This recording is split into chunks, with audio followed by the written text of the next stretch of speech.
성경에서 정말 유명한 이야기 있죠? 바로 오병이어. 5천 명을 먹이신 기적 이야기요. 근데 오늘은요, 이 이야기를 그냥 와, 대단한 기적이다 하고 넘어가는 게 아니라 도대체 그 기적이 어떻게 시작되는지 그 핵심 원리를 한번 제대로 파헤쳐 보려고 합니다. 네, 바로 이 질문. 이게 오늘 우리가 같이 풀어볼 핵심 주제입니다. 살다 보면 우리 모두가 마주치는 순간이잖아요. 해결해야 할 문제는 너무나 큰데 내 손에 쥔 건 너무 초라해 보일 때. 그럴 때 과연 기적은 어디서부터 시작되는 걸까요? 자, 먼저 이야기의 배경부터 한번 보죠. 모든 것이 부족한 공간, 바로 광야입니다. 근데 이 광야는요, 그냥 지리적인 장소 그 이상이에요. 문제의 상황이 얼마나 심각한지를 보여주는 상징적인 공간이죠. 그때 상황이 얼마나 절망적이었는지 한번 상상해 보세요. 여기엔 아무것도 없는 외딴 곳이고 해는 져서 점점 어두워지고 있는데 굶어진 사람들이 남자만 5천 명이었으니까요. 여자와 아이들까지 합치면 아마 수만 명은 됐을 거예요. 주변엔 당연히 가게 하나 없고요. 이건 그야말로 답이 없는 불가능한 상황이었던 거죠.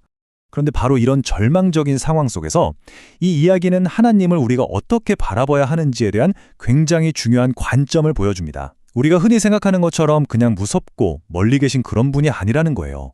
이 표를 보시면 하나님에 대한 두 가지 시선이 아주 명확하게 대비되죠? 한쪽은 우리가 벌벌 떨어야 하는 무서운 심판관의 이미지, 다른 한쪽은 우리의 아픔을 자기 아픔처럼 느끼고 어떻게든 도우려는 따뜻한 아버지의 이미지.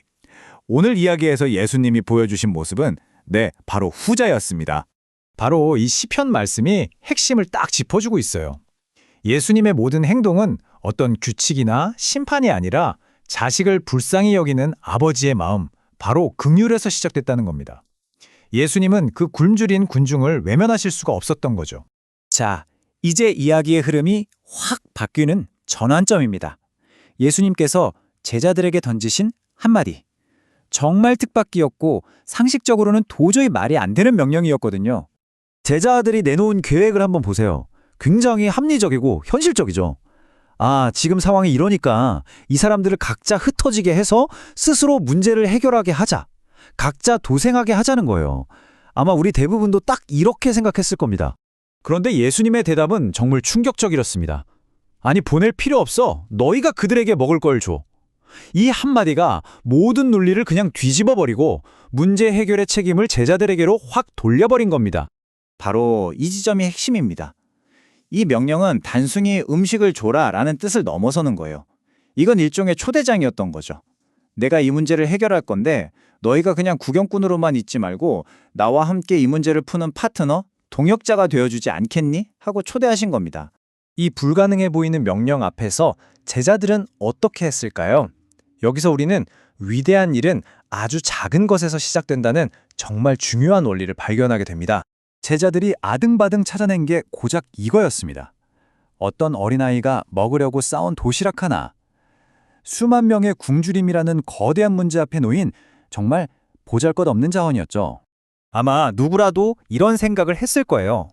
이거 마치 거대한 산불이 났는데 물 한 컵 들고 서 있는 기분이랄까요? 아니, 이걸로 도대체 뭘 어쩌란 말인가 하는 절망감이 들 수밖에 없는 상황입니다.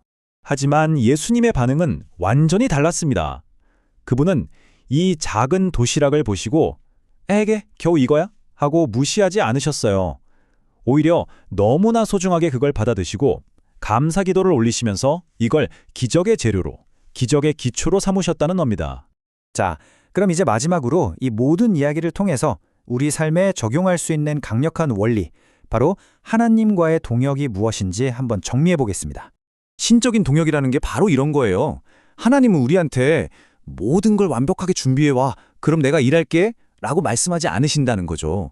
오히려 우리의 그 작은 순종, 보잘것없는 헌신을 통해서 그분의 놀라운 일을 시작하신다는 겁니다. 이 표가 그 과정을 아주 쉽게 보여주죠. 우리의 역할은 우리가 가진 것을 내어놓고 하나님이 주시는 것을 나누는 거예요. 그럼 하나님의 역할은 그걸 축복해서 넘치게 만드시고 부족함을 풍요로움으로 바꾸시는 거죠. 완벽한 팀플레이입니다. 제자들의 역할이 어떻게 변했는지 한번 생각해 보세요. 처음에는 문제 앞에서 뒷짐지고 어떻게 하죠? 하던 관찰자였잖아요. 그런데 이제는 하나님의 기적을 사람들 손에 직접 쥐어주는 기적의 손과 발이 된 겁니다. 네, 이게 바로 오늘 이야기의 가장 중요한 결론입니다. 하나님의 일은요, 내 능력이나 환경이 완벽할 때 시작되는 게 아니에요.